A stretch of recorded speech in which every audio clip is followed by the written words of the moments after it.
This week on the Eldritch Lorecast, the Dark Sun trademark. What Dael said times 10. What Shawn said times 100. Comically edgy sounds like a laugh. Anyway, Hero Forge. Premium Plus. People lie. Continue to not be a dick on the internet, people. Come on. Because... Oh my gosh, this is the best bit you've ever done. All that and more right now.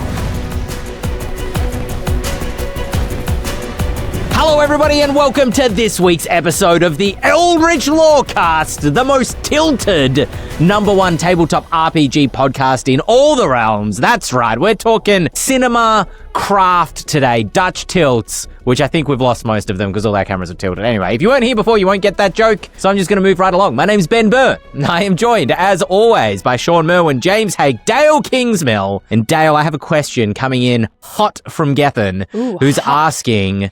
Yeah, this fiery, sizzling, infernal question. You're playing an evil player character. What's your motivation? And how do you avoid the kind of like edgy tropes of evil characters? Well, I mean, what is evil, really? How does one define evil? What is evil? Is a necromancer evil?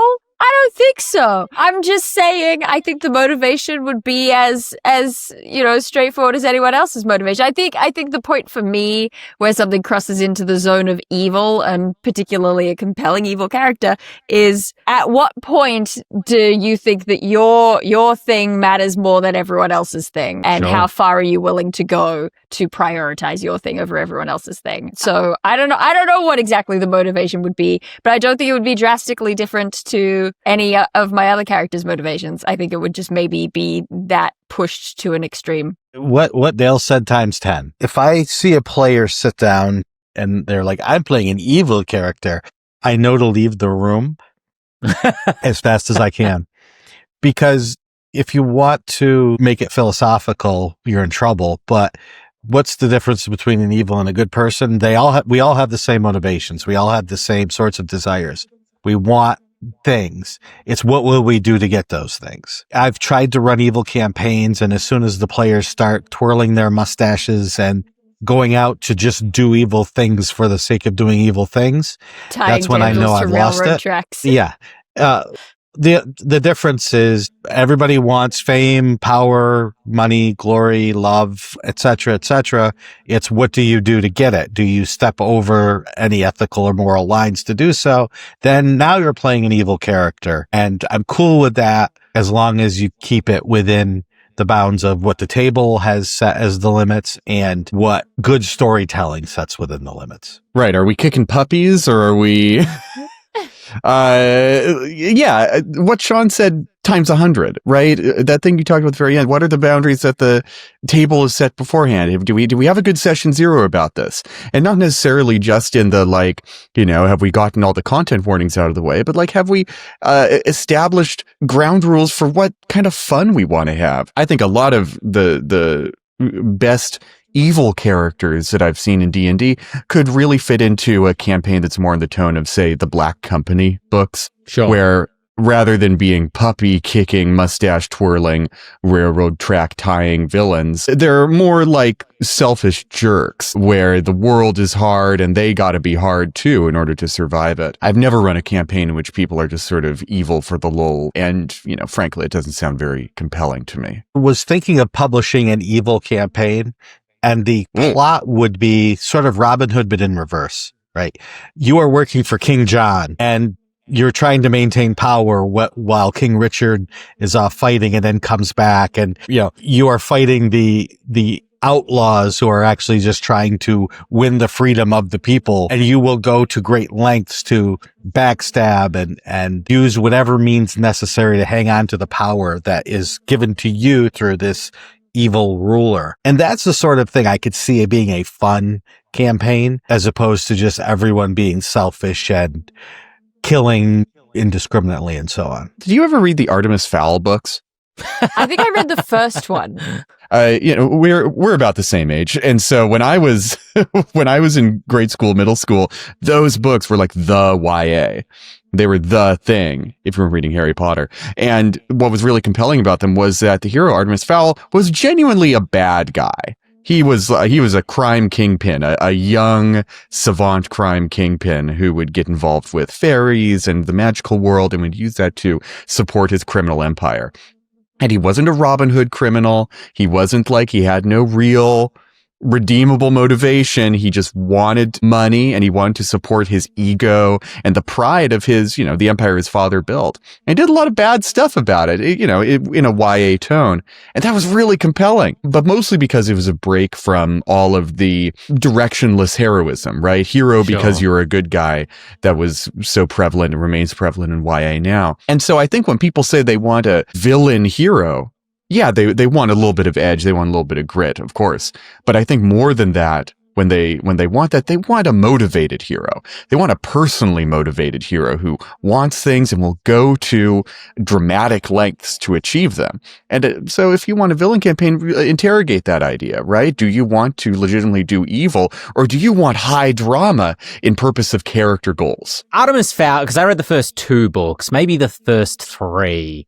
And Artemis Fowl was definitely like evil in a very melodramatic sense, and also increasingly less so as the books went on. Yes. And particularly in the second and third book, what I remember kind of going off those books for was that Artemis Fowl may have been evil, but started increasingly coming up against more evil characters, if that makes sense, which by retrospect just kind of made him a good guy, and motivations became very much more like noble and sympathetic as the books went on. I think he had to save his father or something at some point. Spoilers for a 10-year-old series. That like you think he's trying to assassinate his father so that he can claim the criminal empire, and then it's a ruse. It's a ruse to save his father, but he makes it look like he kills. And I was just like, all right, this feels like a cop out. I think long series syndrome. Yeah, exactly.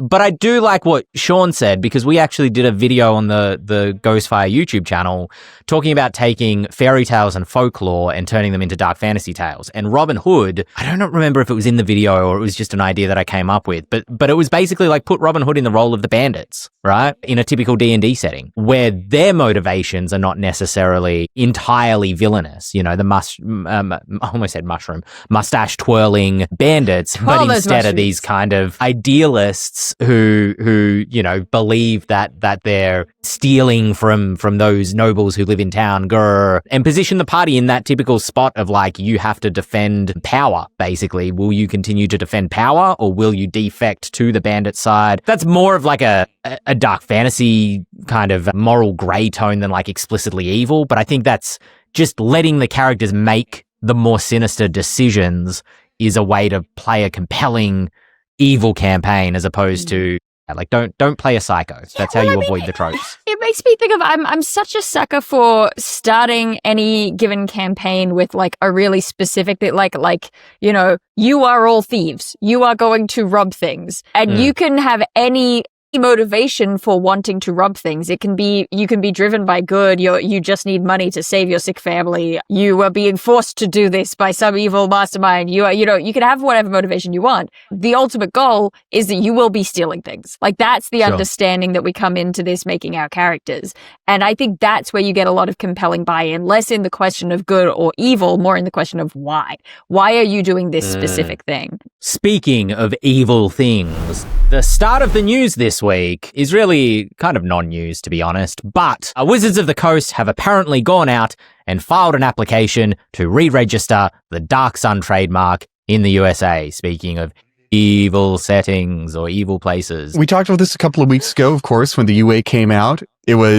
That was basically the reveal, right? It's no surprise, but this is confirmation for it. And yeah, I don't think my opinion has evolved much there, is that Dark Sun could be either comically edgy, or it could be, noble heroes fighting against an incredibly dark and brutal world. I'm not sure which one I want to see more. Comically edgy sounds like a laugh. I would almost like to see that, because I haven't seen any of that in a while. Not really since like the 90s and early 2000s. Even though we just talked about not being mustache twirling. Yeah. Suddenly it sounds a little bit fun. I know, we contain multitudes here, don't we? Yeah, look, we kick the puppies when we want to. They had it coming. To clarify, the Dark Sun trademark expired in the USA last year in 2024, and then it's kind of difficult to tell whether this re-registering of the trademark is just the paperwork getting filed and Wizards of the Coast are just doing their due diligence to keep their trademark, or whether they're actually getting ready for an actual product release. Impossible to say. So this could be completely non-news, they let or it could it be like lapse and are now Well, I'm going to be completely honest with you. I'm not entirely sure how like US copyright law works, where the lapsed period could have like I think every 10 years or something you have to re-register a trademark. If I'm not mistaken, I could be mistaken. So that lapsed period could just be they have a trademark pending, but they just have to refile the paperwork. Right. I'm just a little surprised that the timing of it wasn't lined up so that there wasn't a gap. That's all. Maybe you can't. Maybe you can't. We don't know. Yeah. We don't know. We don't know. So this is news, but it is also not news. Good on whoever is keeping an eye on trademark registrations for finding this out. Right? These are the heroes that we need in the RPG journalism industry. Yeah. Thank you, EN World.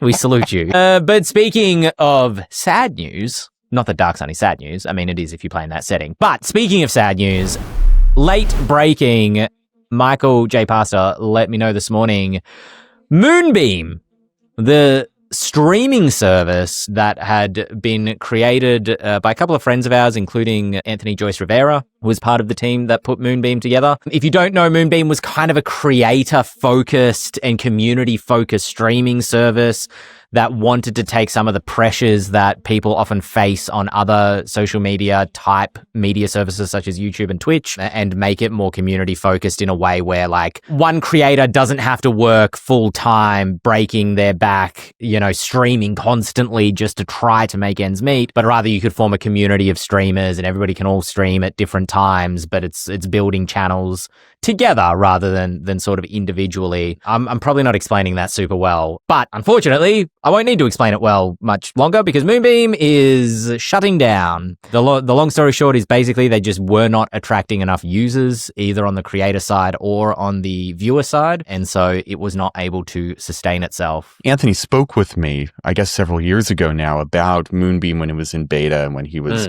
really hashing the idea out. And it was an idea that I thought sounded fantastic. The idea of, one, having small competitors in a highly centralized space like streaming, which basically only has Twitch and YouTube as the only flavors in town, sounds really nice, right? Giving creators more power over their community. The moderation tools that he showed me in particular were incredible, right? The ability anyone who says I'm too much of a hard ass on AI should hear that I think the use of language modeling in their moderation tools was really great because it could specify a tone. It could read the comments, specify a tone, and let you moderate really well. Good auto mod. And so it's sad. It's sad to see a brand new, exciting venture like this just sort of not get the traction that it deserved. It goes to show the age-old pattern that humans are creatures of habit. And if you're used to watching your streams on one platform or another, it's really difficult to get people to switch over.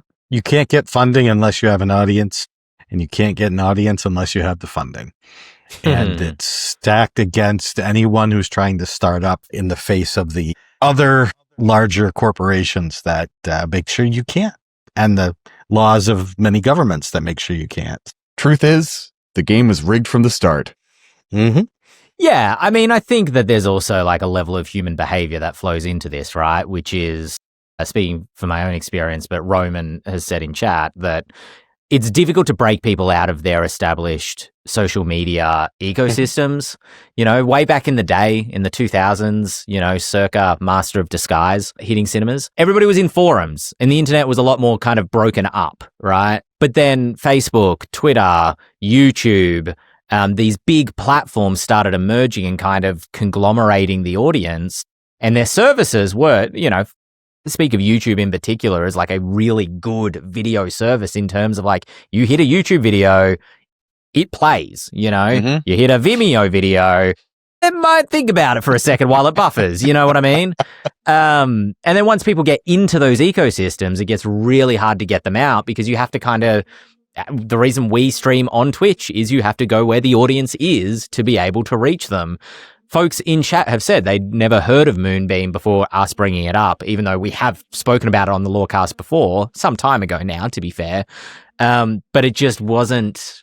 Yeah, it is both human behavior and it's the way that social media is kind of constructed. Yeah. Like I look at even Twitter, as Twitter was kind of slowly dying its slow death, everybody thought a couple times, oh, this is it. This is the day. We're all leaving Twitter. This is the day it's going to happen.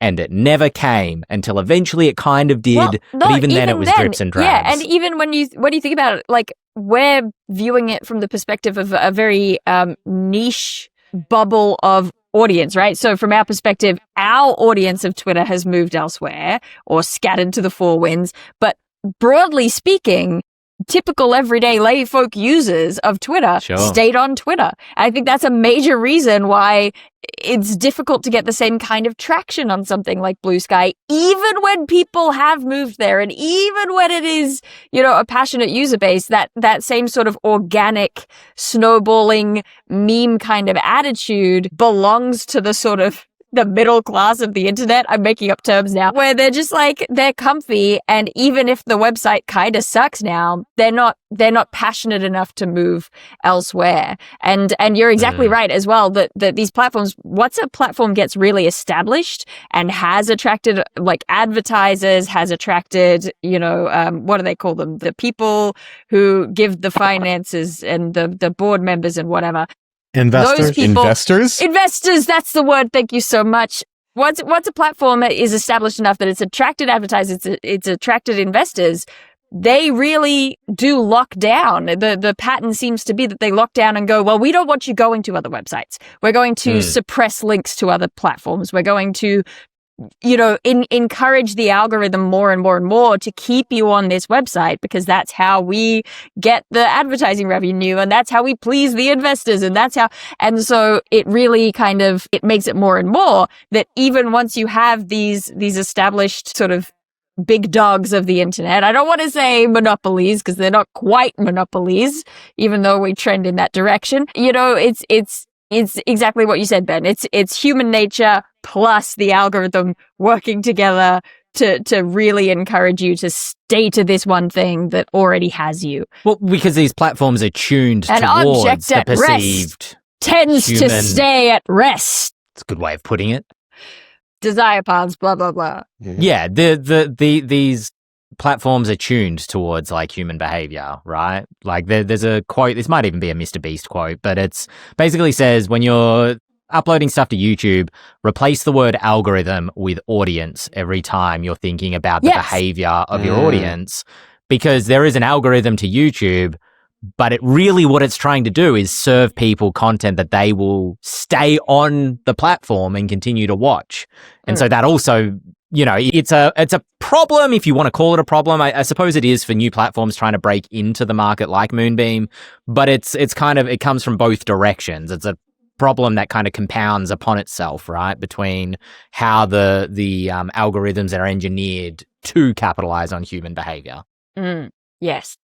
I think as a lot of new YouTubers and other people trying to build a social audience for themselves will relate to, quality, you got to be good, right? Baseline good, or at least appealing or entertaining. There's plenty of stuff that isn't good that's appealing and entertaining. But as long as you have that quality, then really it's a matter of time, right? It's a matter of persistence. The unfortunate thing is for an enormous platform, for a technologically driven platform like Moonbeam, persistence costs a lot of money. A YouTuber with no budget who bought a $100 camera and a $50 mic and is okay with that level of material can basically make YouTube videos for free as long as they have the time to do it. But Moonbeam, they got to be spending millions of dollars a year on all of that infrastructure. That's not sustainable. You can't wait that out and let the snowball accumulate downhill. And, all the while that's happening, Twitch continues to snowball, YouTube continues to snowball, and there's just no beating it, no beating that accumulation. So sad. I think Moonbeam was a great platform, but it's an incredibly tough thing to try to compete with Twitch, and they're not even the only ones who have tried to do it, and not succeeded. The only reason that YouTube is still in the game is because they have a lot of money and can stay persistent. You know what I mean? Yeah. Speaking of digital companies, media companies, digital websites. I don't know. It's not really a media company. Anyway, Hero Forge had a little bit of a, I guess, snafu last week, which we will touch on briefly now. If you didn't know, so if you really don't know, Hero Forge is a website which allows you to basically construct your own generally fantasy-themed miniatures. They've branched into sci-fi and things as well, but typically it's like build your own customized fantasy or sci-fi miniature, typically for role-playing games, that looks like your player character is kind of the ground pitch. And they've branched into different directions where they now do custom dice, and you can get your miniature as a statue instead of a miniature, and you can get them made out of metal instead of plastic, and you can do all sorts of things. But functionally, it's like a customize your own miniature to look like how you imagine your player character to look like. And over the years, they've released different content drops. So initially, like the species you could make your character look like were fairly restricted to like elf, dwarf, gnome, human, orc, you know, the fantasy archetypes, and have increasingly branched into like android, skeleton, deer person, lion person, insert animal, there's a person for it. Cool service. I've used Hero Forge a couple times in years past. I wouldn't consider myself like a huge fan of the platform. I haven't used it recently, so I had to do a bit of reading up on this particular issue. But they had teamed up with Critical Role, or Darrington Press probably more specifically, to release a collection of assets that you could add to your miniature to make your miniature look like one of the heritages, one of 3 heritages from Daggerheart. Those heritages were the ribbit, the fungrel, and the simia. I'm going to assume I'm pronouncing that correctly, which is the frog dude, the fungus dude, and the monkey dude. Man, if you don't know what I'm talking about, this is going to be a ride. Strap yourself in. The way that Hero Forge has monetized itself in the past is that once you've constructed your little miniature, you could pay Hero Forge to download an STL if you wanted to print it for yourself, or you could pay Hero Forge to print the miniature and mail it to you. That was their fundamental initial kind of monetization option, which was fairly straightforward. You customize a miniature on their platform, which is completely free to use the platform to make the miniature, but to get the file or the physical, you had to pay them for it, like you were buying a product. Then they introduced Hero Forge Pro, which was a monthly subscription service, which gave you access to a few extra little things, such as you could get free STL credits each month to be able to download some STLs for free instead of paying for every single one. Monthly free access to packs. A pack was like, here's a collection of 5 themed miniatures, so you don't have to build them all yourself. Here's like 5 skeletons if you want to get them printed, and you can have 5 skeletons for your D&D game. Here's Townsfolk, I think was a famous one. So you would get the current month's pack for free when you subscribed, and beta access to new features and things that they were putting out. Are you with me so far? You could buy your customized miniature, or you could subscribe to get additional content, but you still had to like buy your customized miniature if you were subscribed, right? You still had to pay for the physical goods. Good. All right. So they partnered with Darrington Press. They released a collection. The collection came with fungrel, simia, or ribbit bits that you could use to construct your character. But each of these collections was priced at, I believe, $799 US to be able to unlock each of them, merely for the privilege, and I don't say that like in any weighted way, but just for the ability, let's say, to be able to use the assets within that collection to customize your character. So if you hadn't paid the money to purchase the collection, you couldn't make your character look like a simia or a ribbit or a fungrel specifically. And this is something that they've never done before. They've never released a pack that you needed to buy into just to be able to use it in like before you even buy the mini. I believe that is correct. So this is a collection, just to get our nomenclature correct. The packs you could purchase, the packs of like 5 skeletons or 5 townsfolk or whatever, you could purchase those to unlock those pre-made minis.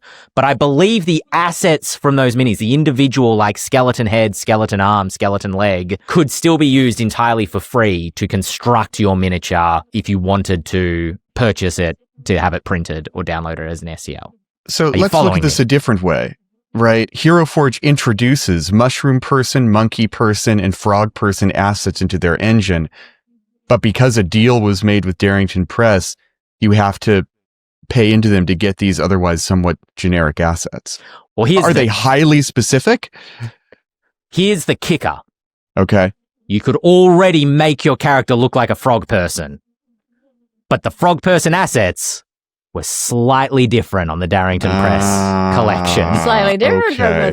Okay. Okay. So it was kind of like a fungrel looks like, in my eyes, a myconid. These are not like, it's not like the alien from Aliens or a predator in terms of like how unique these things look.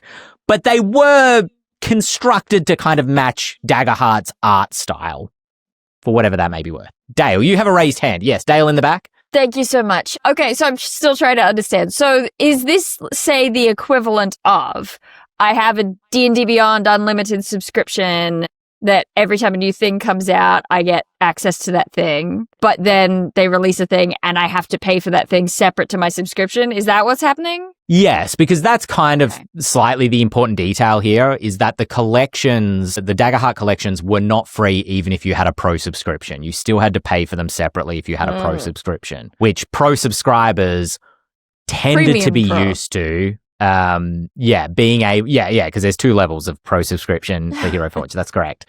They were used to be getting functionally most things, I believe. The packs, like the pre-made miniature packs, I'm a little bit hazy on whether they had to pay for those or not. I think you got the month you subscribed, you got the pack for free. The previous months you might have still needed to purchase. But yes, look, let me say this. I'm pretty sure this is accurate. And we're going to get so many comments about this. You always got individual assets, an eyeball, cat ears, a tail, crow legs. You always got those for free to play with to construct your miniature, whether you had a subscription or not. Okay. Is my understanding. James, yes, James up the front.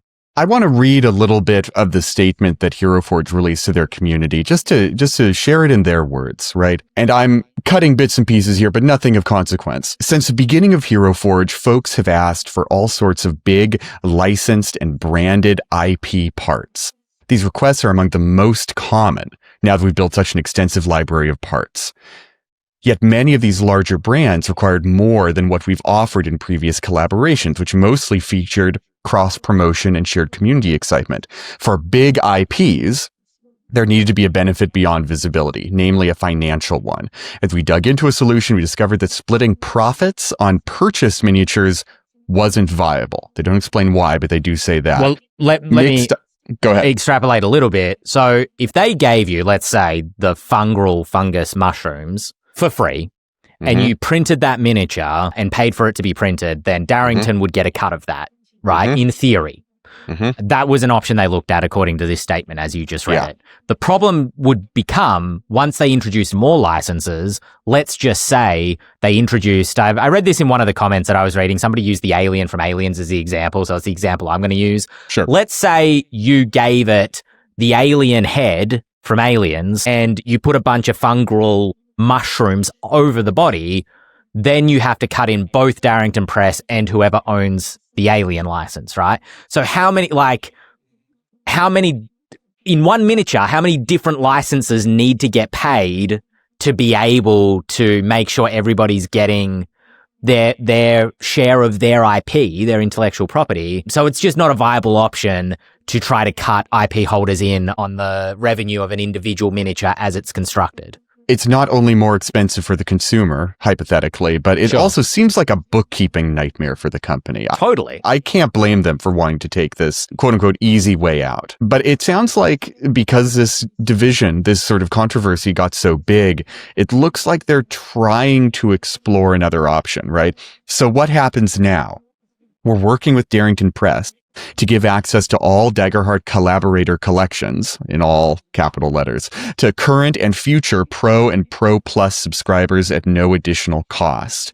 We want to express our deep gratitude for Darrington's grace and understanding and helping ensure that we do right by our community. If you already purchased a collection and have a Pro membership, we'll automatically reimburse your purchase as account credit. I just want to highlight it does seem like a solution to this problem. I was joking when I said Premium Plus. I did not know that there was a Pro Plus level. Oh, did you not know? I was being silly, and there you go. Sure. Well, it seems like they're looking for a solution to this snafu, but it's unclear to me what they would do in the future for this sort of situation. I mean, I think fundamentally, there's a lot of, from someone from the outside looking in, and don't get me wrong, I get it. Hero Forge is a very community-driven product, kind of like, and it's very creativity and self-expression filled, creating your own miniatures.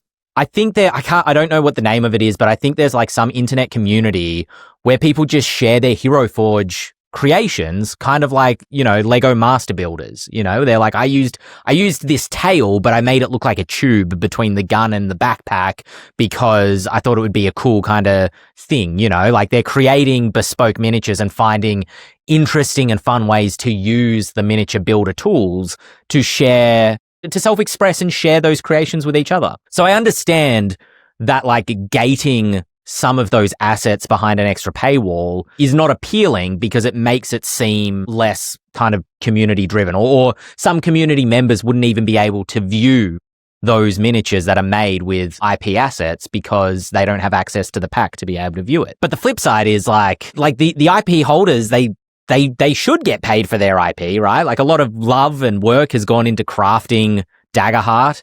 Is a ribbit a particularly like unique thing to provide from the Daggerheart IP? I don't know to say, but let me call my grung friends and ask. Yeah, sure. Like, I just think that like, I mean, okay, little tiny devil's advocate. If you don't want the highly specific critical role version of the frog, you could just make your frog person out of the other frog bits. You know what I mean? So totally, they are allowed to charge for their specific version of frog fungal monkey man. Totally. Right. But it uses their art development. Yes. The only question I have here is, does Hero Forge already have mushroom people and monkey people as well? Because if they do, then this is a whole crock of nothing. But if they don't, right, they do have frog people, right? They've got overlap, and one is the Darrington Press specific one. But if they do have generic store brand frog and mushroom people, or monkey and mushroom people, then I'm like, whatever. This doesn't matter at all. I mean, to devil's advocate, the devil's advocate of the devil's advocate slightly. Oh my God, do it.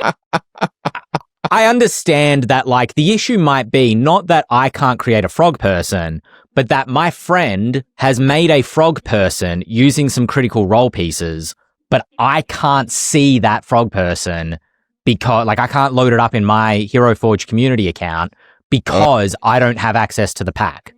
Right? Because the idea is that you can share creations and then other people can choose to download, like purchase the STL or print that creation. But if you don't have access to the pack, you can't open other people's creations. That's my understanding of part of the issue. So like, even if you... I believe in this, but I just am so far removed from it as in the ways that I play. Why would I need to be able to load up their version of a frog person? Or why would I need to be able to see theirs? Why can't they take a screenshot? Right, what's happening? Well, you could take a screenshot, right? Let's say that I created a miniature. Yeah. And I created Frederick the Knight. And I was so excited to share Frederick the Knight with all of you. Person? And who's a frog person? Frodrick the Knight. Love it. Frodrick. Yeah. Yeah. And I wanted to show you all. Now, I could send you a screenshot of that. But what if I wanted to share it through my Hero Forge account to your Hero Forge account so you can continue to play with it? So you could be like, you know what? Frodrick needs hair. And I also needed, all I was doing was hunting for like a specific use case scenario that was concrete that I could like latch onto. And I've just thought of one, which is, for example, if one person in the group has the 3D printer and is going to print all the files for everyone, and you send them, okay, great. I'm on. Yeah. I'm here. I believe in Frodrick. And I want to see him shine. Yeah. Yeah. So if you had the printer, I wouldn't be able to send you Frodrick unless you also had purchased the pack. Is my understanding. Okay. Is my understanding. I will clarify that. Yeah, I think at the end of the day, like I can appreciate why some people feel a little bit barred out. But, for sure. But in the statement that James was reading before, Hero Forge also said they ran customer surveys and the majority of the survey came back and said, yes, we would be okay with paying for assets. Shawn in the middle? People lie. People think they want something until they realize the consequences of what they want. People want We need the Daggerheart stuff. We need it. We need it so much. Well, it's going to cost you money. We don't want it anymore. Not only that, we are upset that it's going to cost us money. Forget the users, forget the customers. It comes down to, hey, Hero Forge, can you afford to have the IP from Daggerheart? You can't? Well, bake random frog, fungus, simian folk and Sure. Enjoy. It's really business 101. Yeah. I mean, I think they were trying to find a solution for a feature that their audience base was asking for, as they said in their statement. So I understand what you're saying, Shawn. It's like, if you can't afford it, then you can't afford it, you know? Right. I mean, if there's no way for you to provide this to your customers, then you can't provide it. We're having the Moonbeam discussion again. It's just in a different, it's just in a different way, right? We would love this. We just can't make it happen. Yeah. Or if we can't, and what maybe Darrington Press takes a little bit off of what they're asking for. Maybe Hero Forge pushes forward and loses money with every mini sold and comes to regret the day that they tried to make a Darrington Press license for it. Who knows? It's all a part of business and dealing with customers and partners. Yeah. And that's the way the cookie crumbles. I, for one, as a standee truther, hope it all works out. And I can't wait to get a little D representation of Sir Froderick the Knight. I will say, I think the standee, as someone who does not like standees, typically, I think they are very cool from Hero Forge. Like a cool, kind of budget solution for people. And you know what works also is candy. Just saying. Let me say this, as someone who really likes both Hero Forge and Darrington Press, right? Hero Forge is a company that I saw grow out of nothing back, got to be almost 10 years ago now, right? When I was still working for Geek and Sundry, I was writing articles for then fledgling Hero Forge. And it was cool seeing them build from basically nothing to being the luxury cornerstone of mini production, right? I think Hero Forge is still, short of hiring someone to build you a completely bespoke mini, it's the most luxury you can get. And, yet there's still a big fish in a very small pond, right? They're not making NVIDIA money off of this, right? They could be doing stuff that is way greedier and way more capitalistically evil than what they're doing here. And so, as someone who wants to see both of these companies get that bag, I don't think the people who are complaining about this are in the wrong. I think expressing your feedback online is a good thing. Otherwise, companies keep doing things that nobody likes, and companies that we like wind up going under because they don't hear necessary feedback from their fans. I'm just always kind of sad when that feedback goes into a really vitriolic and mean-spirited place, right? Don't we all want these companies to succeed if they provide luxuries that we like? Continue to not be a dick on the internet, people. Come on. And that's the way the cookie crumbles. Speaking of business models, 45 minutes into this podcast, another very quick hit of news is that Fantasy Grounds has gone free to play. If you're completely unaware, Fantasy Grounds is a VTT platform that'll, run your D&D game for you. It'll give you a virtual map. It'll do Fog of War. It has tokens in it. It'll make you a coffee. It'll tuck you into bed at night. It's great. People love Fantasy Grounds. Previously, you had to pay a $50 licensing fee to start using the platform. See, I was surprised to learn this in the run sheet because I have Fantasy Grounds and I don't remember paying. Oh, really? But I must have. I definitely didn't get a freebie. Do you use it as a DM or a player? I used it as a player for close to a year. It was what we played Dusk on. Okay. Colville loves Fantasy Grounds. Yeah. So I played on it for a good long while across multiple I'm not computers. sure if... Yeah, okay. Okay, I genuinely don't know whether that licensing fee was required for everybody or just the GM, and then maybe, could kind of... Maybe I can't sub-license it out. Yeah. Well, you can now, because now it's free to play. They are doing the MMO style thing of just saying, Tona you know Boris what? in chat says player was always free. Okay. There you go. Thank you for clarifying that for us. So you don't need to comment on YouTube, but also please do, because it helps the algorithm. Yeah, comment it anyway. Yeah, comment it anyway. Let us know. They will continue, however, to monetize, their store where they sell games, including D&D, Pathfinder, Call of Cthulhu are all on there. And there's even some Ghostfire products on there that you can get on Fantasy Grounds, including the Ethereal Expanse Setting Guide or Twisted Taverns. Or, dare I say, Dungeons of Drakkenheim, the 5e version, which I now have to clarify. Heroes and Villains of Theros. Sean, do you have one? No. Fair Sean, enough. do you have 20 that you've written on? I don't even know. But if you want the Daggerheart version of Dungeons of Drakkenheim, don't forget, there's a Kickstarter going on right now. You can click the link up there. And speaking of supporting this podcast, if you would like to, I know folks have been noticing my very cool t-shirts, my Grim Hollow art t-shirts the last few days. Ghostfire Gaming officially now has a merch store that you can go to by clicking the link down in the description, where you can get t-shirts, you can get notebooks, you can get tote bags, mostly with Grim Hollow art on them. Maybe you like devils and you want to do the devil transformation and represent your character on your shirt. But I get it. You don't like devils. You're not a devil sort of person. That's totally cool because... Oh my gosh, this is the best bit you've ever done. There's also werewolves. Yes! You can get a werewolf shirt instead with art from our cinematic trailer. You know, this is a pretty sick shirt. But hey, maybe you're not a furry. Maybe werewolves aren't your thing. There's also the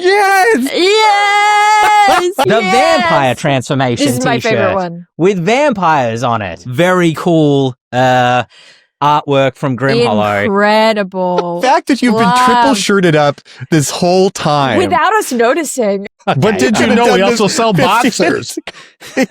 My God. There are other designs as well. I just don't have them yet.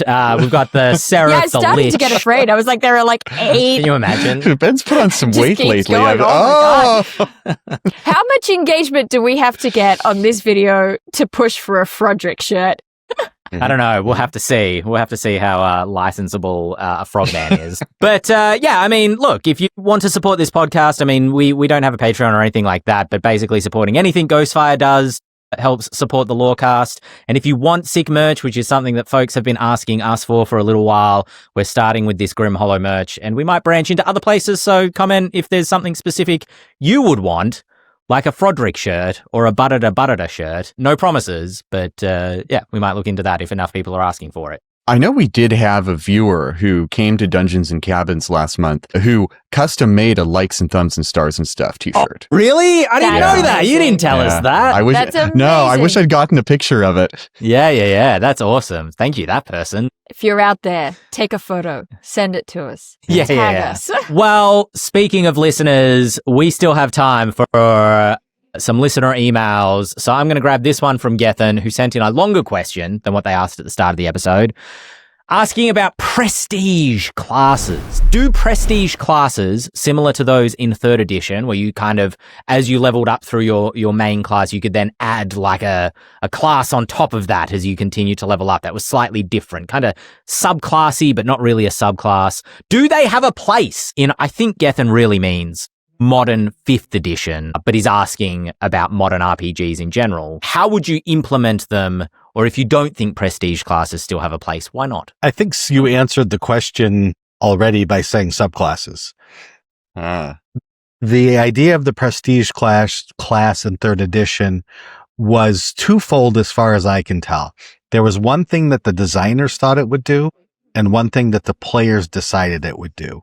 The designers thought it would give people, game masters who are building their own worlds, a way to specifically tailor certain abilities, certain features outside of the normal class structure.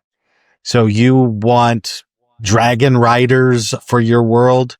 We're going to turn a fighter into a dragon rider prestige class. And as long as you have these, ammo handling ranks and this and that, well, by golly, then you can play a dragon rider, and this is what you get to do. That was the design intent. What the players decided was, I want my tune to be very, very unique and specific and maybe overpowered, but definitely different from this fighter and this fighter and that fighter. And so prestige classes were a way that they found to do that. And I think there might have been like 12 prestige classes to start with they weren't even in the player's handbook. They were in the Dungeon Master's Guide. And so it was meant to be a story focused. The game master releases this into their world. I think by the time we were done, there were 200. And they were things that the players were picking and choosing either narratively to get that perfect different character or power-wise to get something that's completely out of control. And do I think there's a place for that? I think that there's always a place for that with certain players or certain game masters. And that's the fun/horror of game design is can you allow the players to do what the players say they want without letting the players do damage to the actual mechanics of the game and the play at their tables? The fact that they're in the Dungeon Master's Guide is really revealing, just like you said, Shawn.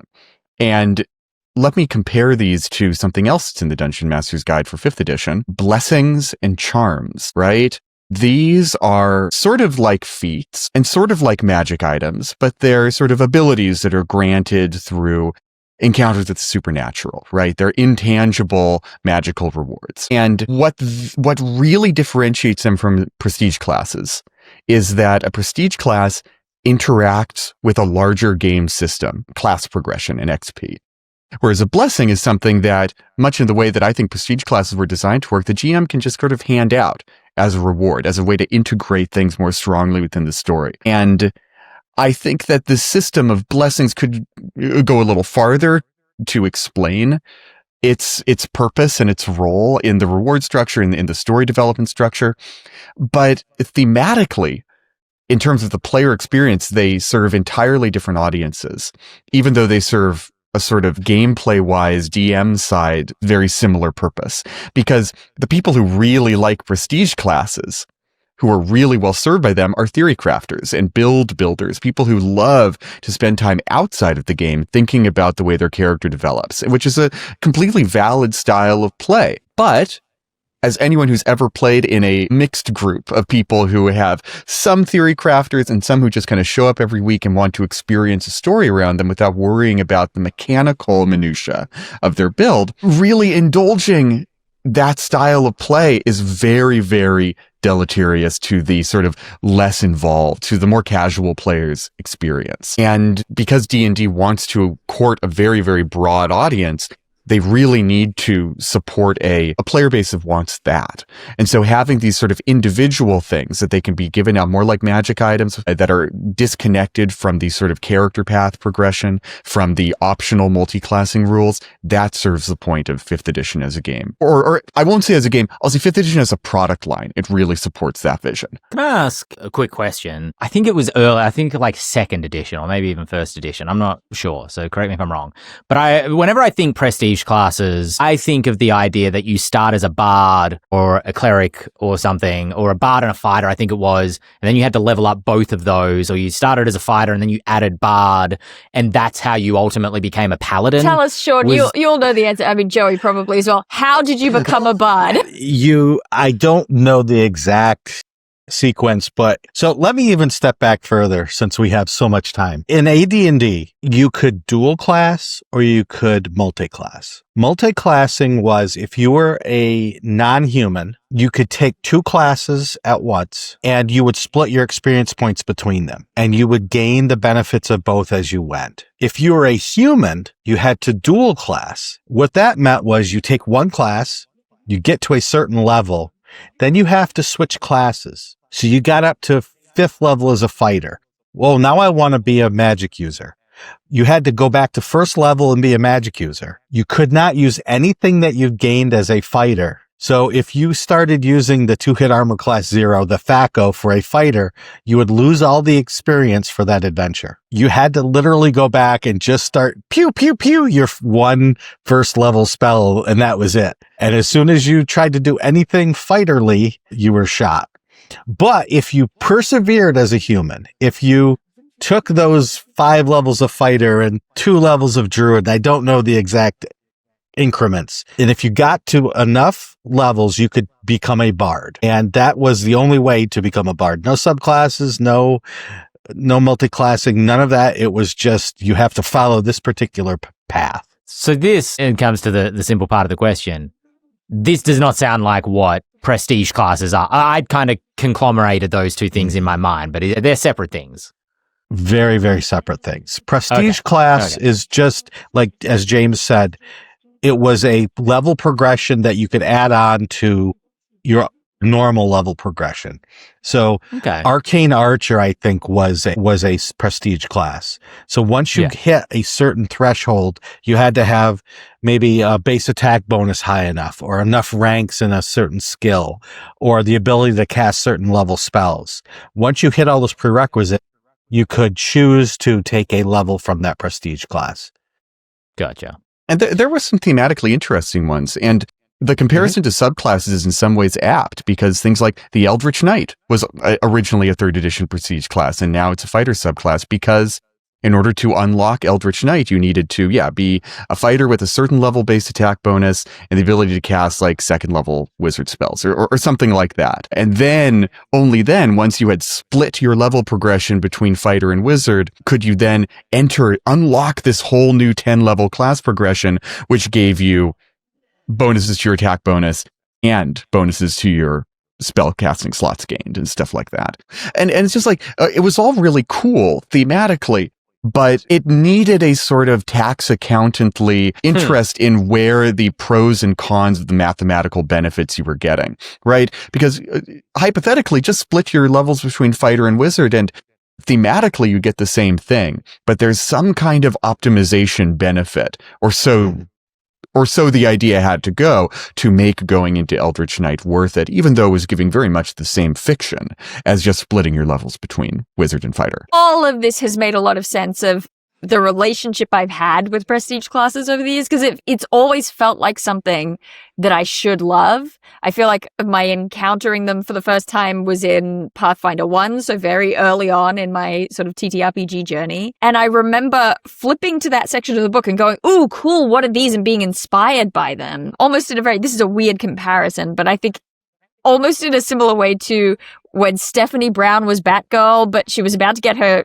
run cancelled, and the last handful of pages of her last comic are sort of splash pages of stories that could have been if she had gotten to continue on as Batgirl. That's how I feel about prestige classes, looking through these sections of the book. And then similarly when I was playing 4E as well, looking at these and going, whoa, look at all this. And then the minute that it gets to the mechanics of the thing and the making concrete and the how to do this, it became such a blur of confusion that I have actually never clicked with prestige classes. And I feel almost negatively about them because I have such a positive initial reaction, and then it peters off. And I don't know. I do wonder whether there is a place for them in the structure of something like 5e, because, I've always said you look at level 20 and you want to be like, that's so cool. I want to achieve that. I want to get to that thing. It's aspirational more than literal almost for me, or from my perspective.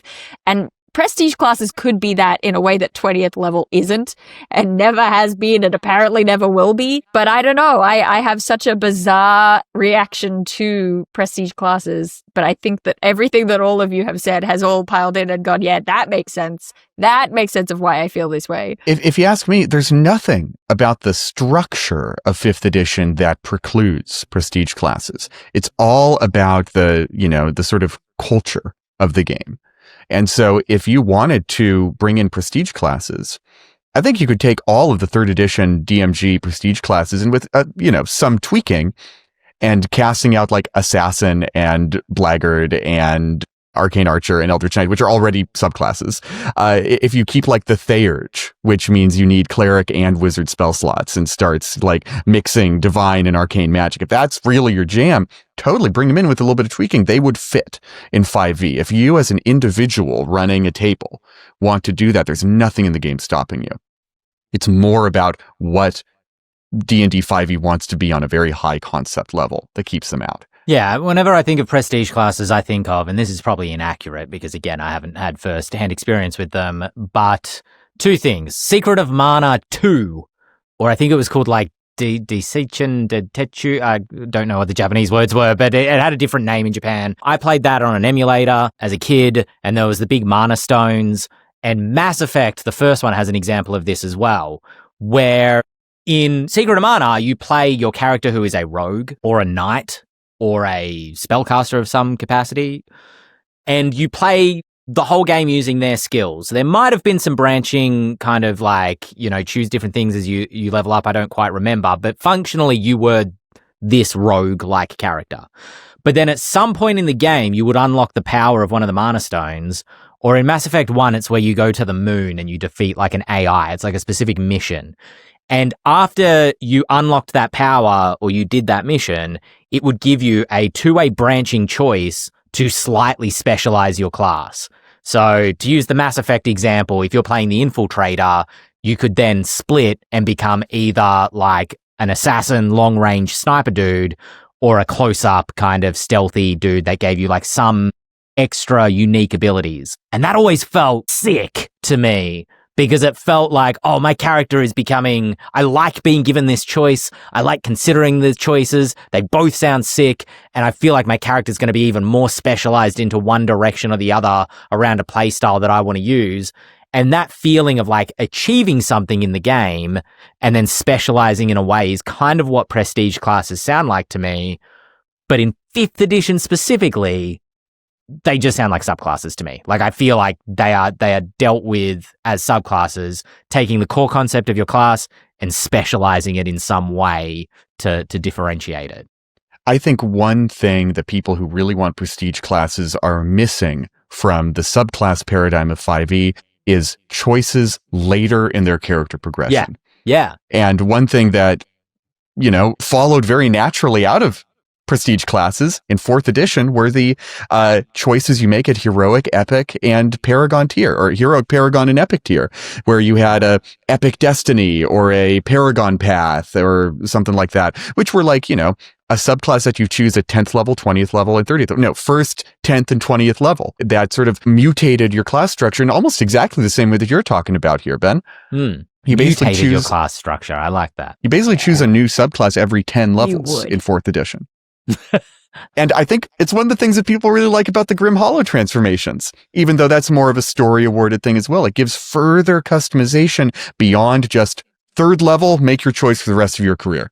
Yeah. Not giving people prestige classes or any of this stuff. That's how multi-classes are made. Well, yeah, I agree. I think multi-classing also kind of covers what prestige classes are trying. I don't see a place for them in 5th edition specifically because it's already crowded with options to customize your character. But I think there's a cool RPG system that could be built with the idea of like a prestige class in mind where you don't necessarily know what the options are that are going to present to your character. You are a knight. Your character is customized around your species or heritage, maybe, but then it's when you hit a certain point in the story, the GM says, okay, choose between these two things. What do you think your character would specialize in? And that feels like an organic kind of like jolt in the story path. The difference between multi-classing and prestige classes was, I think this might have been mentioned or hinted at already, is that multi-classing tended to weaken your character, whereas prestige classes tried to stop that weakening from happening. So rather than being the wizard mage, you were the enchanted warrior and you got more. And at first, the design was very careful to make sure that you couldn't get these prestige classes too early and that they didn't overly emphasize the powers that you could use. And it was fine at first, but what happened then was, say one of the prerequisites was you need to be able to cast arcane spells. Okay, 2nd level arcane spells. I need to be able to cast them. Great. Well, now I found a magic item at 1st level that lets me cast 1st level or 2nd level, 1 2nd level spell. Now I have that prerequisite met at 1st level. Now I can take a prestige class next level. Oh, and I found this feat that lets me do this. Now the feat was made 10 years after the initial books came out, right? And now we know that the bloat is happening and there's no way to be backward compatible through. So there is a great danger in that sort of design. Even though it's being done for great reasons, it gets out of control very, very quickly. Here's an interesting idea that I haven't thought through for more than 5 seconds. If you want to create a somewhat low-powered but highly customizable D&D game, make it so that you can never take more than 5 levels in any player's handbook class. Ooh, if you want to keep leveling up, got a multi-class. Yeah, I like that. Well, speaking of things I like, I like recording this podcast. But unfortunately, it is time to stop because we are over time. But we will be back next week. If you want to watch us live on Twitch, we're here 6 p.m. Eastern Standard Time, 3 p.m. Pacific Standard Time, or it is 10 a.m. Oh, that's on a Monday. It is 10 a.m. Tuesday. If you're in Australia, Eastern Time, Australian Time, come hang out with us live in Twitch. You can shout things at us in the chat, have a conversation with the other chat people. They're always chatting. It's a great time. We're chatting, they're chatting. Chatting's happen all around. Speaking of chatting, it's time to get out of here. My name's Ben Byrne, and I've been chatting with James Hake, Dael Kingsmill, Shawn Merwin, and we will be back next week to chat some more for another episode of the Eldritch Lorecast. Ba-da-da, ba-da-da, ba-da-da, ba-ba-ba. 2 levels of ba-da-da, 1 level of ba-ba-ba. Yeah, there you go. See, that's prestige right there. That's prestige ba-da-da-da. That's a good stuff. That's very prestige. Yeah, that's pro premium. Premium. Premium. Call them pro premium classes.